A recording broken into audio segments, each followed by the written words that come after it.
said she wasn't going to be here. Oh, Jason's there. Oh, okay, there's 6. There's 6. Scoot in today. No.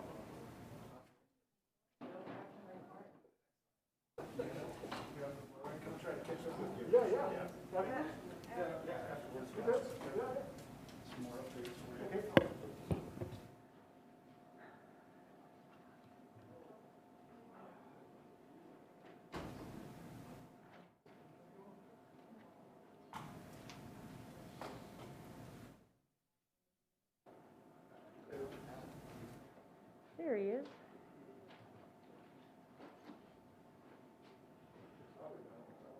All right, TikTok 12:30. Let's begin. We have our agenda review, April 28th. Thank you, everybody, for being here. Okay, we'll just get right down to it. Everybody ready? Okay. Okay. All right, mayor's items 1 and 2 seem pretty standard. Number 3, Human Resources, Director Strout, welcome. Thank you, Council. What we're talking about today is the creation of a parking operations manager position, and you should have gotten in your packet the letter from the mayor and the job description, and then also a letter when we changed the ordinance back in 2019. As the mayor said, currently how we're enforcing parking is not efficient. It's spread across 4 different divisions. I just had a chance to visit with Captain Sitz. We have a full-time lieutenant and a sergeant who devote most of their time to this, which is actually not their job. And so now that we have an established fund with revenue that come from parking, we figure it's time to use that fund and stop, and that would actually help the general fund, as all the departments that are currently devoting time to this are general fund departments, and this is actually revenue generating and can sustain this position. So that's what we'll be asking you today is to approve, or on Monday is to approve the creation of that position. And that'll be under community development? Be under community development. Any questions? We got one over here. Go ahead, Mr. Nordstrom. Thank you, Madam President. Mr. Strout, would you be able to tell me approximately what the salary range will be? Yeah, sorry, I had that. Currently, the full pay range is $61,163 to $89,895, but that would not be the hiring range. That's the entire lifespan of the position. Yeah, so, understood. yeah. Yep. Say that numbers, those two numbers. Sorry, 61,163. Okay. And then, like I said, the very end of the top range, which is this, we would not be hiring at this, but that would be 89,895. Very good. Thank you. I yield. Okay, Mr. Evans. Okay, I don't even know where to start with this one. Are you guys aware of what the starting salary for a teacher is in this city? You better check that out, because it's around $42,000. Do you know what the ending salary for a teacher is with 40 years experience, a PhD or 2? It's around $60,000. Now, let's go back through this history. We passed a parking ordinance that is grossly unpopular with, I'd say, 90% of the citizens, because we didn't get many positive ones. And now we want to create a position, and evidently this new fund is doing very well. So as far as I'm concerned, if it ain't broke, don't fix it. It's not like it's going to generate twice that with somebody else at the helm. But now we want to create a position that is at the top of the household per capita income in this city, which is around $62,000 a year. That's for both people working in the house. Virtually double what the per capita income is for a male. I think this is a loser from the beginning. And I'm never going to vote for it until we come up with a different model, because I think it's, frankly, an exact example of why people are mad at government all the time. Thank you. Mr. Solomon. Thank you, Madam Chair. Nick, do you mind sharing how we arrived at the salary? What compensation studies have we used to, looking at Mr. Evans's concerns, and maybe other people might have the concerns about how much this is being paid? How do we determine that? And is it competitive with other parking positions, or what do you use? Sure. We did two things. We went to other municipalities that had this type of program, such as Sioux Falls, and we know we don't pay as much as Sioux Falls, but that gives us sort of a baseline. And then also we did an internal equity, and so that grade that it was graded out at is in line with the other division managers within community development and around the city. And to your point, Mr. Evans, currently right now we have we have multiple people doing this, so I would say, especially with someone at a lieutenant level wage, we're actually paying more for the way we're doing it now than this salary, because our lieutenant makes more than the starting salary, and she does devote her entire year-round job to this. So I appreciate your comments, but I did want to let you know that. And I would say, since I'm the one with the floor, no, and I think I'm glad. I was outlining. No, you're not. This is a working session. We're free to talk. I think that is something for us to consider. I voted against this whole parking change back in my previous term, mainly because I want parking to work for the businesses and the people downtown more than the revenue of the city. At the same time, we do need to address parking challenges. That's what it's designed to do, and I appreciate that. I don't think that our police force is the right people to be always looking at all of the parking, challenges and strategizing, because quite frankly, there are other challenges in our community I'd rather our police department be able to put their time and attention towards. So I do think there's a case to be made for efficiency, whether this is the right salary or not, or whether it's the right position or not. I think the current system is inefficient, and I do appreciate that we're trying to look for a way to be efficient. And, Mr. Evans, I mean, you're not going to get any argument from me. Our teachers are underpaid in our state, no doubt about it. So I can understand that kind of comparison, but my take is just that, I don't really want this to fall on the police department, and apparently 2 or 3 other departments for that matter. So with that, I yield. Any more discussion? Mr. Evans? Well, Mr. Solomon, it's not just that our teachers are underpaid. The reality is the teachers have taken a gigantic step backwards in the last decade. We used to have a salary schedule here where our teachers started at a very low salary. But with the Bright Education, the number of years, and there were enough steps on the salary schedule, they could live here and build a family and a life.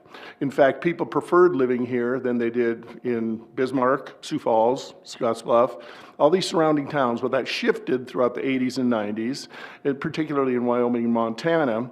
So now that a person in Sioux Falls, if you look at the salary schedule, at their retirement will earn approximately 60% more than the person spending the same time in Rapid City, because it's a dysfunctional model we have going here. And this is rubbing salt in the wounds of everybody that's up there working like I did for 40 years, and it doesn't matter if they're successful or not, although I happen to win like 39 state championships out of 40 years, so that's pretty good.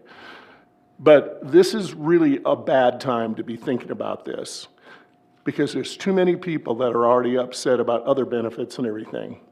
And to think that they are going to work their entire life and have somebody come in here and start at a salary that's higher than they've earned after 30 or 40 years, I think is ridiculous. And I think it's insulting to the citizens of this town that we fix so many other things. I'm sure we can find somebody to do it for 30 grand. Thanks. Mr. Solomon? Yeah, and I think that's a good point. So can I get Nick, Joel? That's who I want to talk to. So to his point, is the salary appropriate for the responsibilities? Well, I feel it is, yeah. Not just what Sioux Falls does, but I'm trying to address Mr. Evans' point here. Is it overpaid for what the responsibilities are? I don't believe so. I think it was thoroughly vetted. The amount of responsibilities that we're taking from finance, we're taking from public works specifically, our RTS division, who does a lot of the maintenance and stuff like that, and the police officers that are doing the job. It's commensurate with what we're asking them to do. Okay. Thank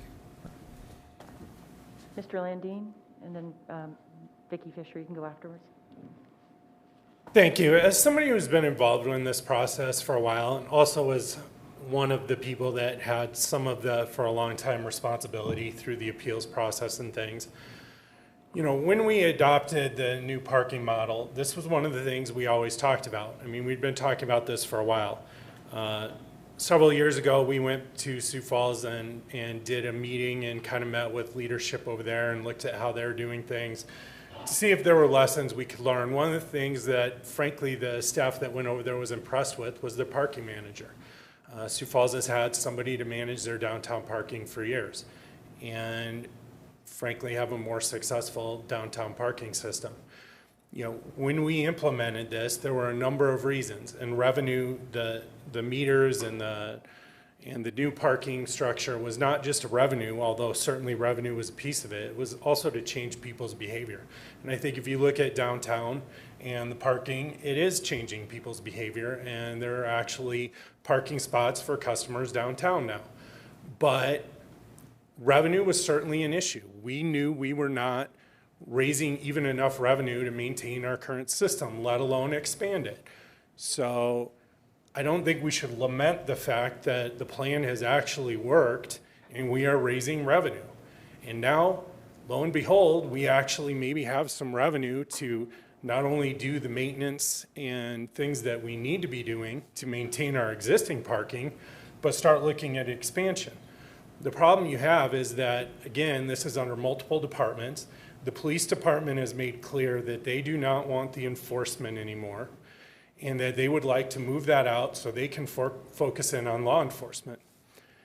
And there is not an obvious person, again, if we move it under an existing person, that's just going to be one little piece of what they're doing. And, you know, we need to be looking ahead to what do we want from our parking system, and that's why the mayor wrote the memo and feels it's an important position that we start planning for the future and not just reacting to what's going on now. We have the ability now that we see, and consider this, the revenue's up significantly, and for a good part of last year, people weren't even going out. So if we start getting on a regular year, we can start actually looking at investing some money in our downtown parking system to make it better and look at ramps. One of the issues we've always had with ramps is that nobody had the money. We were looking at Vision Fund and frankly, they're expensive. We could start looking at things like that, but there's really nobody in the city right now who's tasked with doing that. And it's spread out among multiple departments, and it would be very helpful if we could have somebody that would be able to look ahead, budget, and plan for future growth in our parking system. And right now, you do not have that.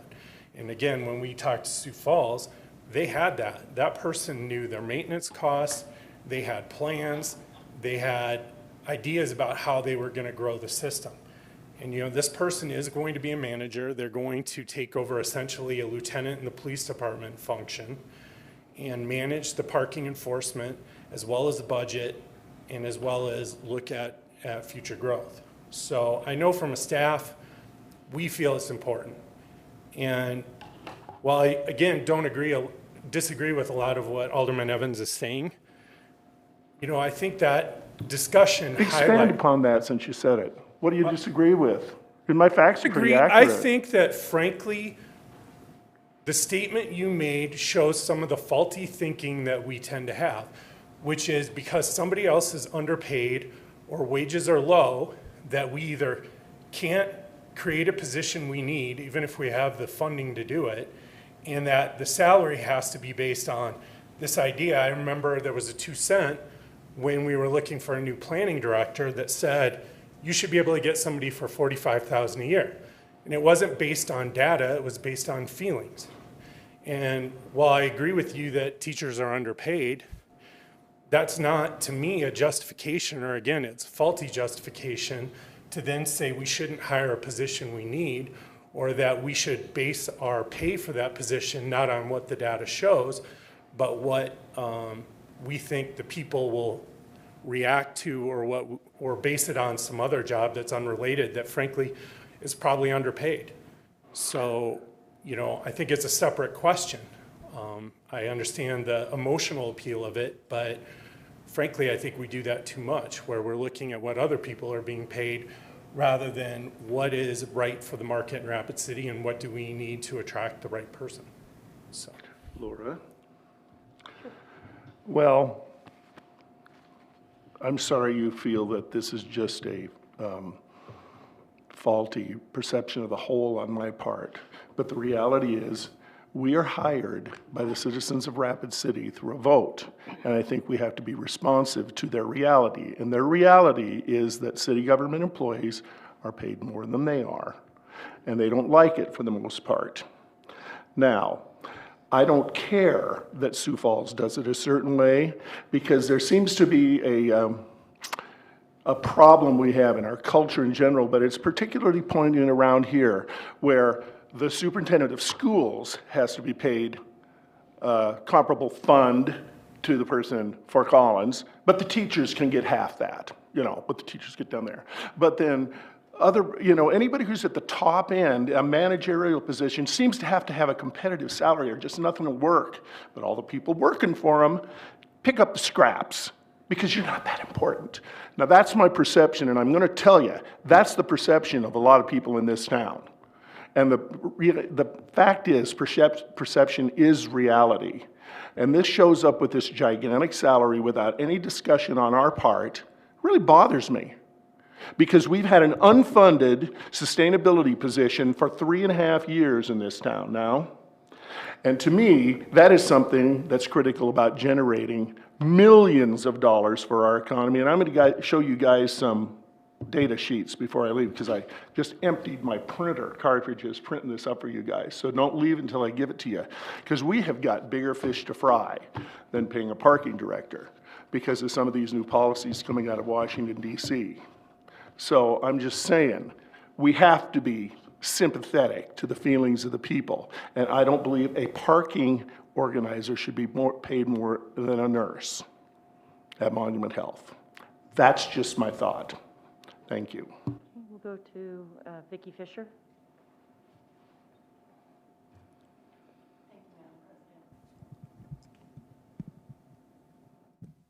It says it's on. It had delayed effect. So Councilman Evans, when I first saw that this was coming into our department, I kind of had a reaction similar to you. And did that make sense? Is this the best operation for the facility? But I did take a pause. I looked at all the information that was available on how it was currently being conducted. I also did some research on how other cities handled this similar position.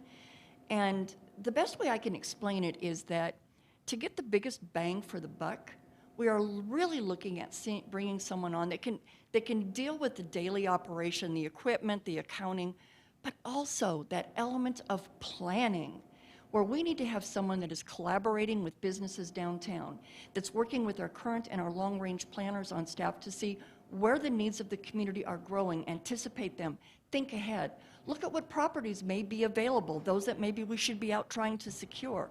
I see this as someone that has the opportunity to really format the direction that our downtown goes. So that kind of excited me.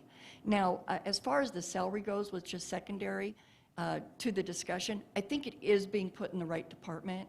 I think we do need to get someone in here that's got a solid knowledge and an appreciation for the importance of our downtown core.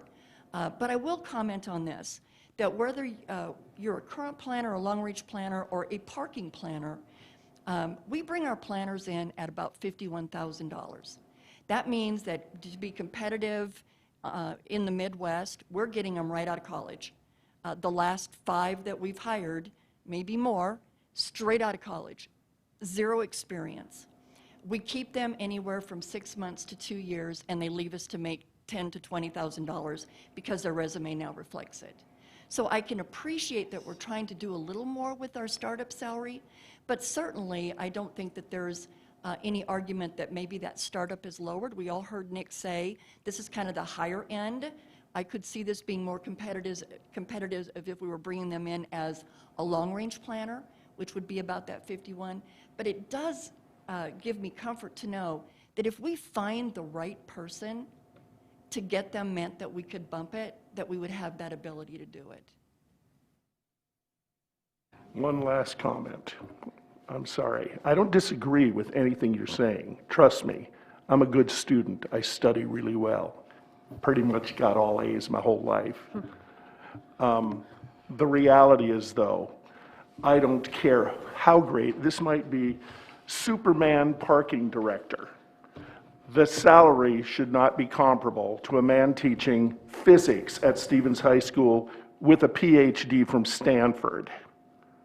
And that's my problem. And that's what the people will see. Thank you. Ms. Drew? Check, check. No? Is that on? Yes. Yeah, okay. Well, I've had quite a long time of experience with the parking problems downtown.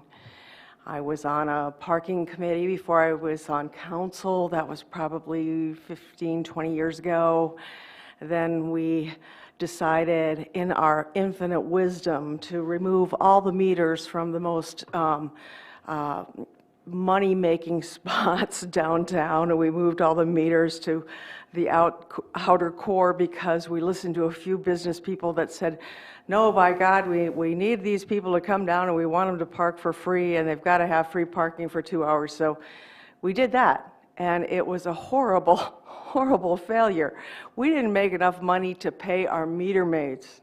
I mean, they're out there working all day in the snow and the rain and whatever, and I don't know if that's even the proper name anymore, but I think it shows pretty well that we're not the people to decide how our parking goes. I think we finally got it right with a really good parking plan and a study, and we listened to everyone that was a professional in this field, and we did a good thing. And so like you said, when you know, people start coming back downtown and shopping and eating and all those things, we'll see substantial money made there. And I do want to see some money made on our parking. It is a resource for our city.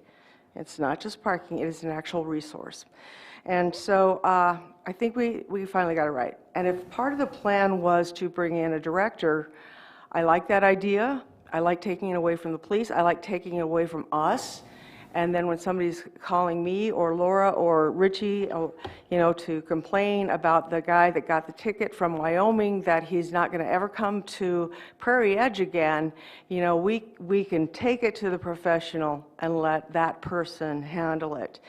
Now, I've also watched directors come and go here. We need to be able to pay people. Not everyone wants to live and work for Rapid City, live in Rapid City and work for Rapid City. You know, I remember when Dale's position came open, you know, we had a really hard time finding somebody that would live here and be bought into our city enough to stay in that position, because it's a hard position to be in. Community development, we just lost Ken. He left. You know, our police often leave because we can't pay them enough here.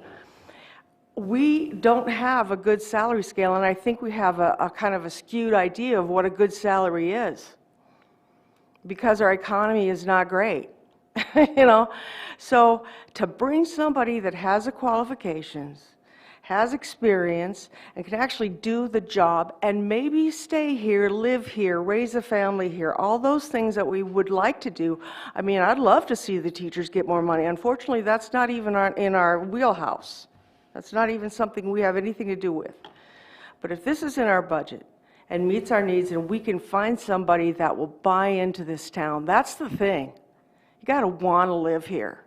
You know, it's a great place, you know, but there's a lot of detriments to being here. We aren't close to a big metropolis. You know, to fly out of here is kind of tough. You know, I'm not trying to make it seem like it's a bad place to live. It's a great place to live. I've lived here all my life.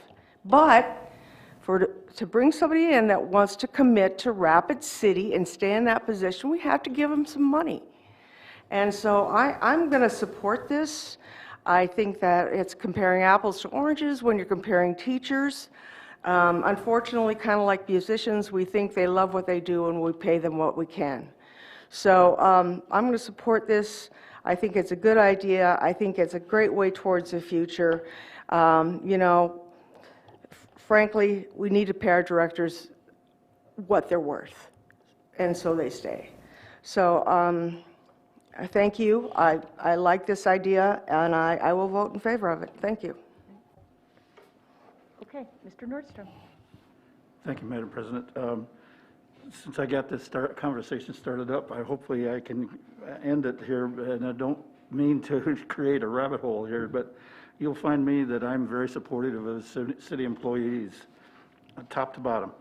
And my experience with the what used to be called the Factor Evaluation Committee says that the city employees, especially when we created a new position, the folks that did that compilation of that data, putting that all together and coming up with the salary ranges, I trust their judgment. You will find me supporting this because I think it's fair. I think it's reasonable. I appreciate Councilman Evans' passion for the teachers, and I agree with him 100% on it. But again, we're comparing apples to oranges, and it doesn't work. So if we can all agree that combining all the different areas that are involved in this right now under one umbrella and bringing it together and compensating the employee that's going to be managing all of this, it is, to me, in my mind, it's fair and reasonable. So I'm glad to see that we've got some other council members that are in support of this. So I think it's fair and reasonable. Thank you. Great. Mr. Evans. It's not just the teachers. I only speak to that because I was part of that. It's virtually everybody that doesn't own their own business in this town. The fact is, our per capita household income is less than Bismarck, Casper, Sioux Falls, Fargo, Billings, Missoula. Just look at the stats and find it out. So it's not just that I'm worried about the teachers. I'm worried about everybody and the perception that the only people that deserve to have a fair, equitable salary are city employees. I don't disagree with that. I worked for a public enterprise for 40 years without a complaint. I chose to live here and do good work. I was offered a big position in Sioux Falls, didn't take it. I was offered a position in Billings, didn't take it. I wanted to build my life here. So this business, you can't keep people here, to me is a bunch of nonsense. It's a choice you make because you believe in this town and you want to build this town. So I don't buy that. So it's not just about the teachers, it's about in general. Now our per capita income is going up.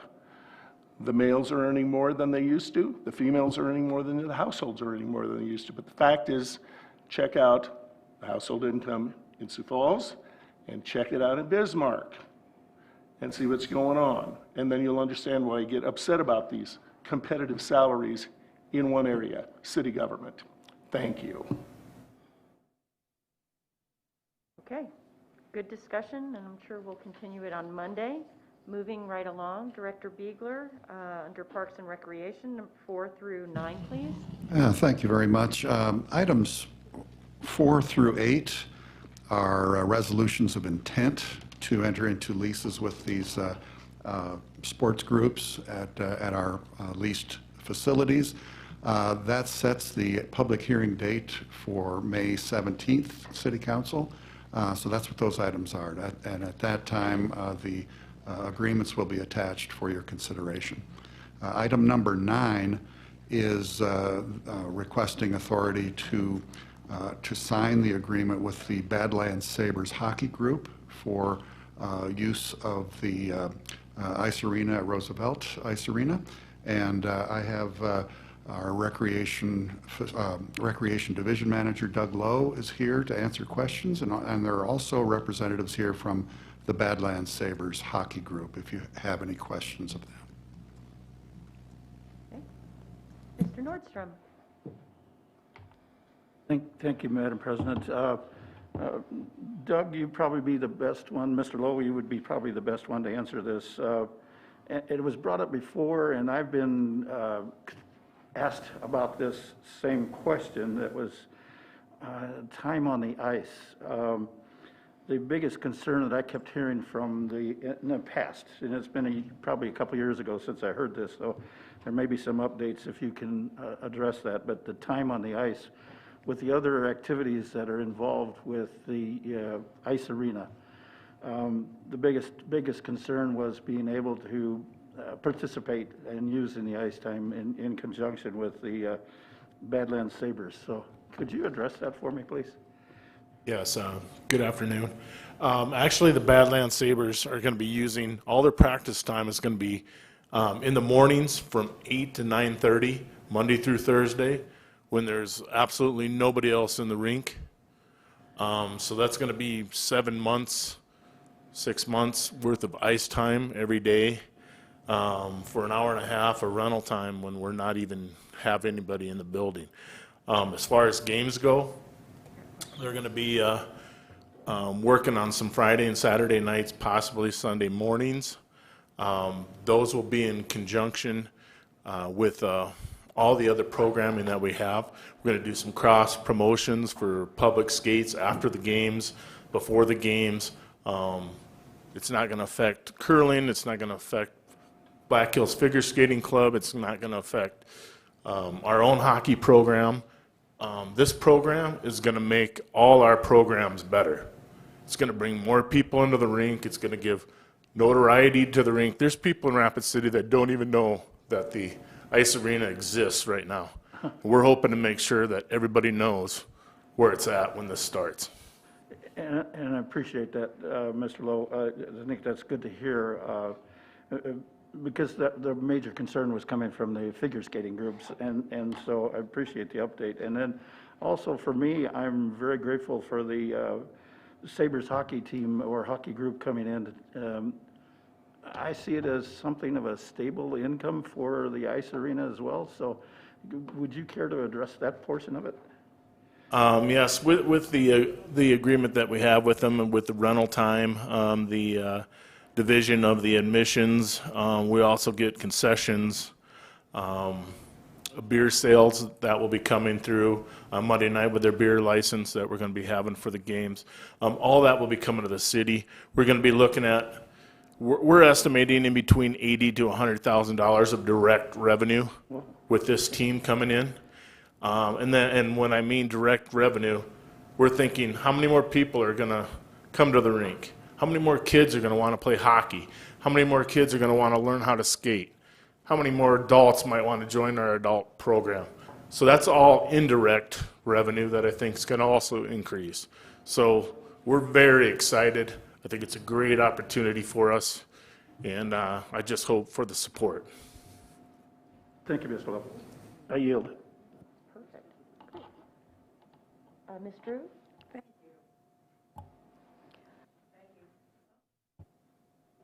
There we go. I'm going to show my ignorance on hockey right now. So which league is this again, and how many other teams are in this league? Do you know? Well, it's a NA3HL, which is the national or Northern American Hockey League, and it's a Tier 3. It's kids between 18 and 21. Frontier is going to be playing in the Frontier League of this league. I believe these guys, actually, Vern, why don't you come up and answer this, because I don't know exactly how many teams are, but I think it's like, I don't have to know exactly. Just about 7 or 8 teams in our division, and there's probably 36 teams in the whole division throughout the United States, but we're going to be playing in the Frontier Division, which is teams out of Montana, Wyoming, and now hopefully South Dakota. So the players will be from here? There'll be some players from here, some from South Dakota, but they could be from anywhere around the United States. These guys get to draft players. There's free agents that come that want to move to Rapid City and go, wow, that's a cool town. There's a lot more things to do just than playing hockey. So I think that's going to be, I think Rapid City is going to be a great draw for these kids with the hills and everything. So I think we're going to get hopefully a good team right off the bat. Well, with the income generation being 80 to 100K, and that's split between what? How is that handled? Just their rental time. We get a percentage of the ticket sales, concessions, and beer sales, and that'll cover about that. This group is also doing a lot of youth hockey camps and that kind of stuff, so that's even bringing in even extra outside of the season. So they have a lot of rental time this summer when it sits empty. Yeah. So it's going to be a win-win. I understand that hockey is an expensive sport to get involved with. You know, my daughter is in Minnesota and says that, you know, she'd love to have her sons in it, but it's just too expensive. Are there any scholarship opportunities for younger people? Are these camps have some kind of way for people that are not lower income, middle income to get involved in the sport? Or does, you know, I mean, I would like to see that happen if you've got some money. I guess I can speak from the city standpoint. They're just renting the time from us, so it wouldn't be a city type of situation where we would be lowering costs or raising money for them to be in that. I'll ask Vern then. Maybe he'll be able to answer me. You said you had kids' camps and things like that, so are there scholarships to go? Good afternoon. So we do have summer hockey schools. It's a skill development hockey school that we do run, and it's a choice for parents, I guess, as far as if they want to send their kids to our camp or go to another location, Sioux Falls, Denver, anywhere to go to a different camp. But we do offer discounts for multiple family members that are attending our camps. We give discounts for that. And I guess we've never been approached as far as a scholarship opportunity. But one of the goals that we have as a hockey association or organization is that we want to offer scholarships to our graduating local hockey players from the high school, and offer some scholarship opportunities for those players that are looking to attend a secondary level education, you know, to move on after high school. Well, I just want to say at the Black Hills Playhouse, you know, we have a theater camp, but it's expensive. It's $500 for a week for a stay-away camp. And we raise money to make sure that kids with low incomes can apply for a scholarship. So you might want to think about that, you know, because I would love to see a little bit of diversity in the kids that are going to the hockey camp and participating in the sport. So that's my concern. Otherwise, I think it's a great idea. I don't have any concerns about it. I don't really know that much about hockey, as I said earlier, but thank you for bringing this to us. I think it's a win-win for everybody. But think of the kids that just don't have enough money to participate. Right. Thank you. And I appreciate your foresight, but right at this point, we're just looking to lease the facility. I think that's the item on board. I think we need to secure that Did I get off track, Laura? And then, you know, but I love how you're always looking forward. So, Mr. Solomon, did you have a comment? Okay. Yeah, just a comment. You know, Rapid City is a great place to live, work, and play. That's a lot of our decisions are based on that. Obviously, this is emphasizing the play part, and I just want to say great job to Doug and Jeff and your team on looking at other ways that you're driving revenue while still balancing the needs for the community and our recreation opportunities. So good job. We look forward. Badlands Sabres, should this pass, I assume it will, but to you having great success. Thank you. Go win. Thanks. All right, thank you. Moving right along, under Finance, Director Sumption, if you could take numbers 10 through 14, and then 29 and 30 while we have your attention. Sure. 10 is standard work comp for volunteers. We have to have that in our minutes. 11, the February sales tax for the first 2 months, we're up 10.75% over the first 2 months last year. If you remember, January was actually higher than that, so it's February brought it down just a little bit, but still a very good increase overall. Wow. 12, general fund cash balance at the end of March was 33.9 million. Also keep in mind that we still have those excess funds that we're looking at projects for. 13, this is our annual surplus list for our auction, which I believe is the second Saturday in June. And 14, we are required by state statute to present this to you the first meeting in May. It used to be the first meeting in March. This is unaudited. There's still some adjustments that need to be made, and obviously the audit before you'll see the final product.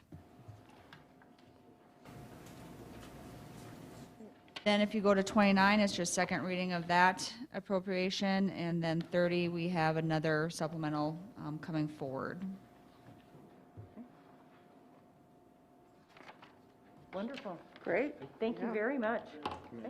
Greg has a question. Mr. Stroman, go ahead. Thank you. Pauline, you mentioned in item 12, the general fund cash balance report of 33.9 million, and that includes some surplus funds. What's the amount of the surplus that? It's 19 to 20 million is what the number that I gave to Lance and Laura. And that's the CARES money? Some of that is CARES and some of it was increased revenues over expenses, because if you remember last year, we also reduced our budget by about 12.5% on the expenditure side, thinking that our revenues were going to take a hit with the COVID, and our revenues were actually up in a lot of areas for 2020, and so that created additional surplus. Do you try to maintain a surplus of some amount? Yes, we have a reserve balance of, it's 15% of general fund expenditures less the capital outlay, because those are things that we could easily not do for a year. And I believe it's usually between $8 and $9 million is what that reserve fund is. And then we have some there just for some cash flow. So you're comfortable with what for a number for us to consider surplus, or that we have to designate? I would stay between that 19 and 20 million. Thank you. Okay. Great. Thank you. All right, moving right along, Public Works. Director Tuck, 15 through 20. 15 through 22. It's a short list for me today. I'll take 15 and 22 at the same time. Those are both sidewalk variance requests. Staff supports the approval of not installing the sidewalks. I believe both areas are in rural road section, really not a good place to put sidewalk at this time.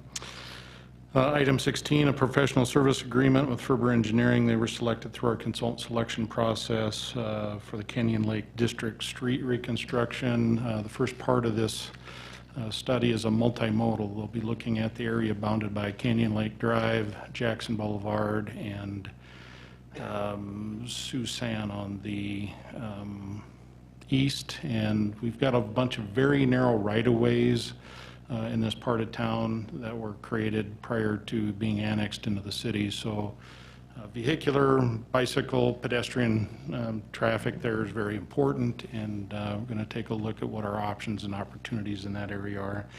And then this contract also includes the preliminary design for Elmhurst Drive, which is in need of reconstruction. So that's part of this first contract for this area.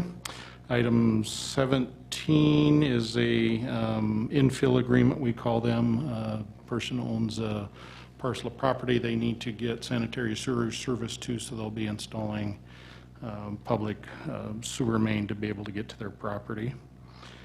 Item 18 is the last easement necessary for our Elk Vale Lift Station force main project. I believe there were some ownership transference issues. That's why this one is the last one. Once again, no issue there, just wanted to point out that it was the last one for this project to move forward. Item 19, a professional service agreement, once again through the consultant selection process to reconstruct a portion of Dias Avenue heading north of Seeger. A lot of truck traffic up there. The old rural road section in that area is in dire need of some help. So our maintenance crews will be pleased that that'll be upgraded so they don't have to continually have to be out there fixing the road. Item 20, this is on the west side of Signal Hill, or the west side of Star Village, so 5th Street or St. Cloud Street going up to the top of the hill. Once again, very poor condition. Time to get it reconstructed. And then finally, item 21 is our annual chip seal project. Every year we do asphalt surface treatments to keep our good roads good, and that's the biggest bang for our buck, is to maintain the roads that we have and to preserve the asphalt surface on them. Chip seal is a very well-known and documented surface treatment that's used in communities all over the United States. Certainly we are going to continue to do these types of things, as I said, to keep our good streets in good shape. So any questions on those items? Mr. Nordstrom. Thank you, Mr. Tech. Not so much a question, but just some feedback that I'm getting from the public out there. They're really looking forward to these different projects, and there's been some conversations that I've had with the public on these, and particularly over in the Canyon Lake District area. I know some folks over there that are highly interested in that project coming forward. So I'm grateful that you can keep these coming to us on the agendas, and I know you do that on a regular basis anyway. And then the other one that I'm getting feedback on is the St. Cloud reconstruction on Highland Court. Much appreciated. So we're grateful that anyway, the public is very enamored with what is taking place. So just a comment. Thank you. Thank you. Mr. Solomon. This is a question. It might be for Joel. So one of the streets that we're doing in the Canyon Lake areas, my mom and dad live on that. Is there any conflict of interest thing for approving that? Or, I mean, I don't think I get anything other than it's already been planned for years, but I just want to be clear. Only if your parents are going to pay you, but I don't see that happening, so. Pay me in hugs and kisses and spaghetti. All right, just wanted to clarify and make sure. Thank you. Great. Great. Mr. I am having a problem with. Thank you for the Canyon Lake construction. Really appreciate that. That's Laura and my ward. I just love seeing all these projects coming forward. I just want to remind the public that to actually repair streets, we need construction. And so actually, I'm getting complaints about construction, and I'm not talking about just the gap, and that it's an inconvenience, and it's, you know, you're trying to or penalize us for having the street, and we're going to have to walk to our homes. So I just want to say we cannot repair streets unless we do construction on them, close them for a time, actually make them impassable for a while. And I'm really excited about all these projects coming forward this summer. So I'm sure I'll hear from people, but I can take it because what the result will be wonderful, especially for Canyon Lake. I grew up in that area. I think there's been nothing done there since I grew up there right after the Civil War. So anyway, thank you. Great, thank you very much. Okay, moving right along, community development. Vicki Fisher, 23 through 27, please. Thank you, Madam President. So item 23 is a request to authorize the mayor and finance officer to sign a resolution that changes how we currently sign off on exceptions to the infrastructure design criteria manual. Back in 2006, when we created this process, the Community Development Department was known as Growth Management, and at that time we had 3 engineers within our department, so it made sense that the Director of Growth Management at that time visit with their staff and determine whether or not it was appropriate to approve these. However, that didn't last, and that separation of engineers and planners was reinstated, and now all of the engineers work for Public Works. And so the last 2 directors, Brett Limbaugh and Ken Young, both voiced concern with being required to sign off on something that they had no authority to sign, and in most instances didn't understand what they were signing. When the mayor asked me to step into this position, the one thing that I wanted to do first and foremost is to bring this forward to you folks. My signature is very important to me, and I do not have the authority to sign these.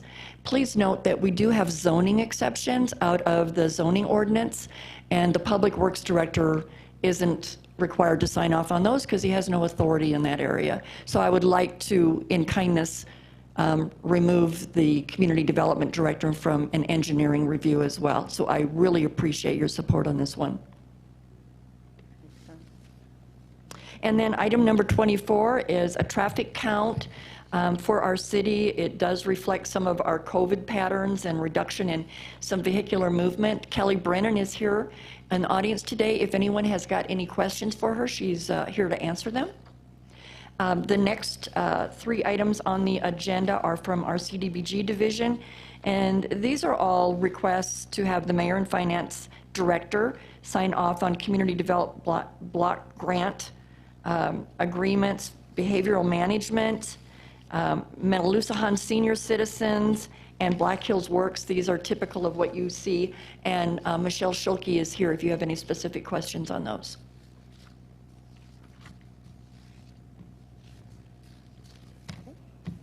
Mr. Nordstrom.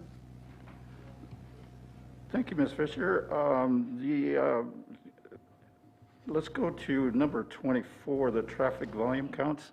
Kelly, I appreciate all the responses that you were able to give me, but maybe just a little bit more explanation. I appreciate the summary that was put into the agenda as well, but just a little bit more explanation, if you will, on the traffic counts and perhaps the COVID-19 issue, creating a different change in the counts. And if you kind of understand where I'm going on this, is just some of them were dramatic decreases.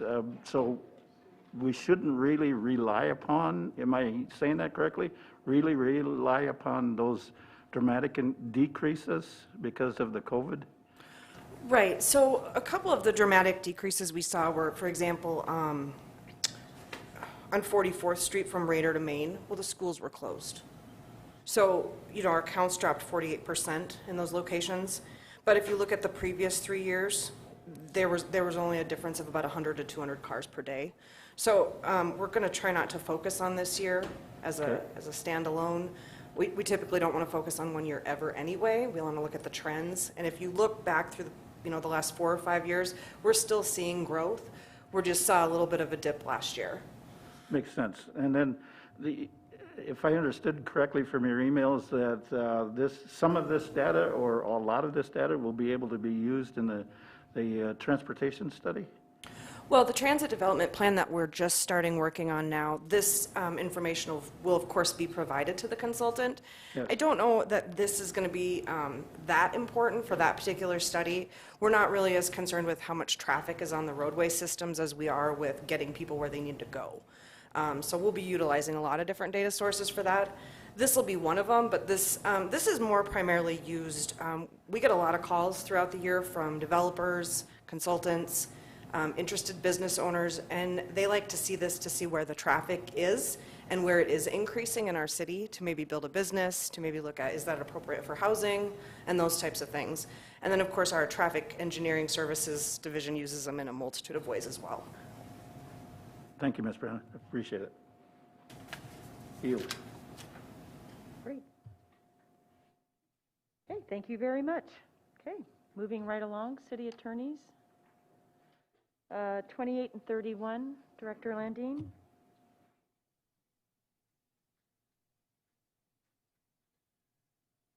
Thank you, Madam President. And item 28, I know Destination Rapid City and D'Amico Rodriguez is here from Destination Rapid City. They had approached you about reinstalling giving meters. And so this is the authorization to allow that. And essentially it's kind of an open-ended authorization to work with Destination Rapid City and staff to place the meters within the downtown area. So we've given a broad area that you're essentially authorizing us to work with them. I think from a city staff perspective, we've already had some discussions about it.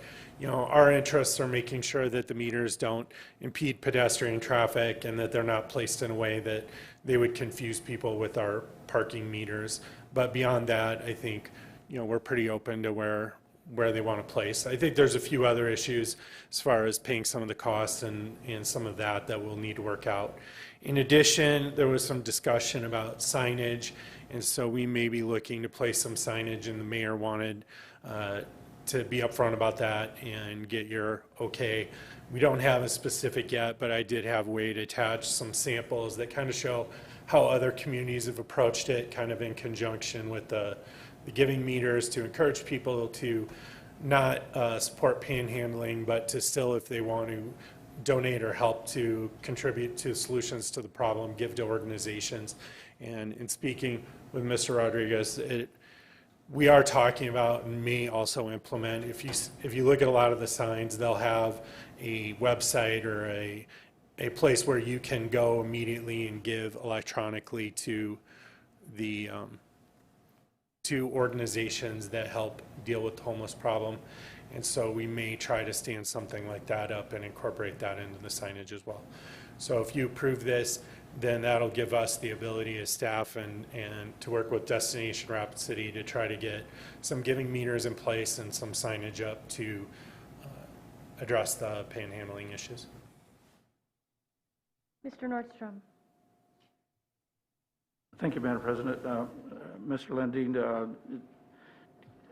I really like this concept, putting this together, and being someone that does a lot of walking about in downtown area, I am approached a lot by some citizens for a donation to them personally, and I've been encouraged to give that donation to some other organizations.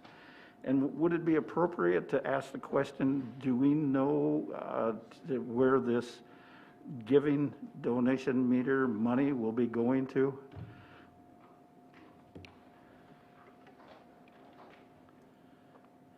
To answer your question, Richie, we don't know yet.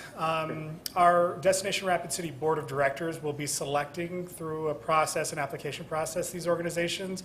They haven't been outlined yet, and again, we're just trying to work through this ahead of time, ahead of the launch, just to make sure that we get that. But the idea is 3 organizations, so we don't dilute it too much as far as any funds that we get, particularly because we don't know.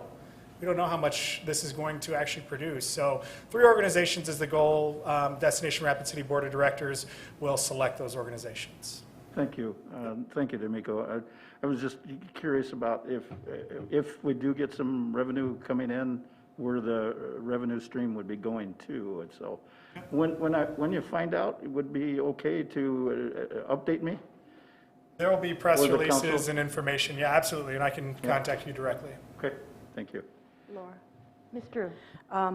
I really liked the presentation, and when I saw that, artists were involved in some of those meters, I think if it just looks green, it might look like a recycling effort or something like that. So I think that if we included the artists, with, of course, some kind of a selection process, I'd really love to see that, because I think it'd draw more attention to the need. That is absolutely our goal, but our goal is to also get these in place by June 1st, and if we have to take one down and then paint it, we may do that as well. But that's been our whole goal from the beginning. Perfect, thank you. Any more discussion? Great. Okay, I think that brings us through the agenda. Mr. Evans, did you want to share something?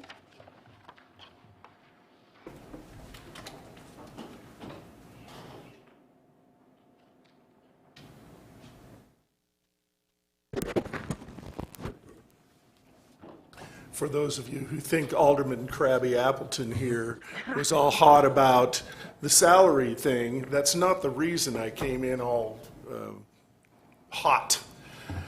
I've been stewing over this since I discovered it last week, and this is the map of the infrastructure plan for electric vehicle charging stations published last week by the Biden administration.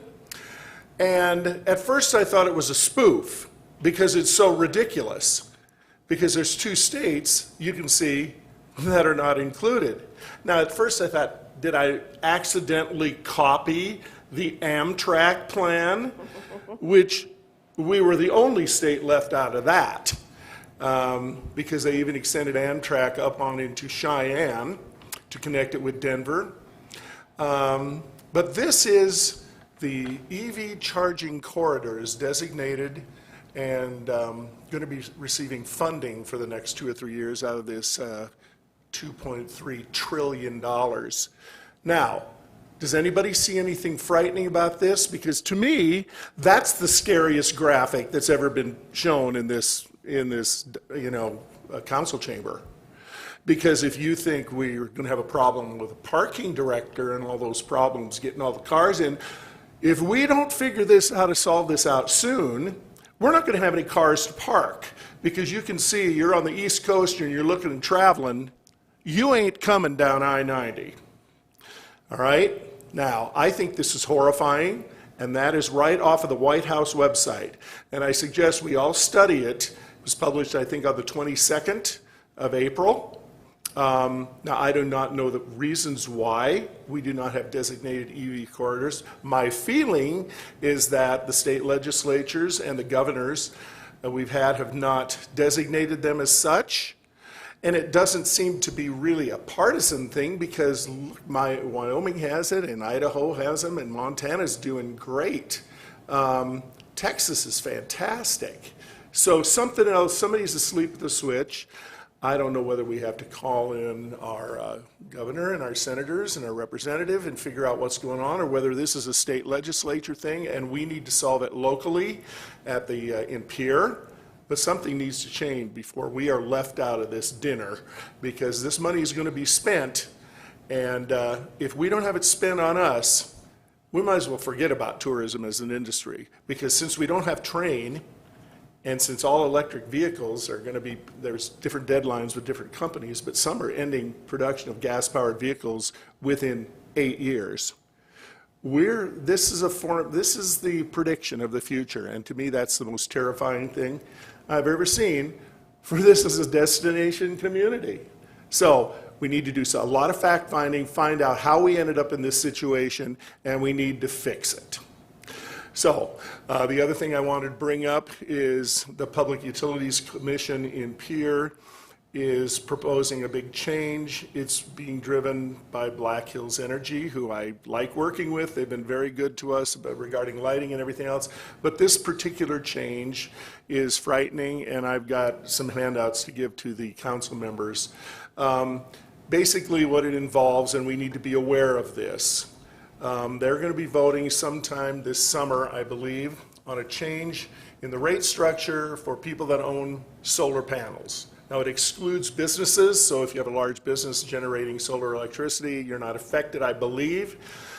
But right now, South Dakota is one of only 3 states that doesn't do this, they call it net metering model. Instead, you sell the energy off of your roof to the power company for, say, I don't know what the figures are exactly, 2 cents, and they can turn around and sell it to whoever they want for 13 cents per kilowatt hour.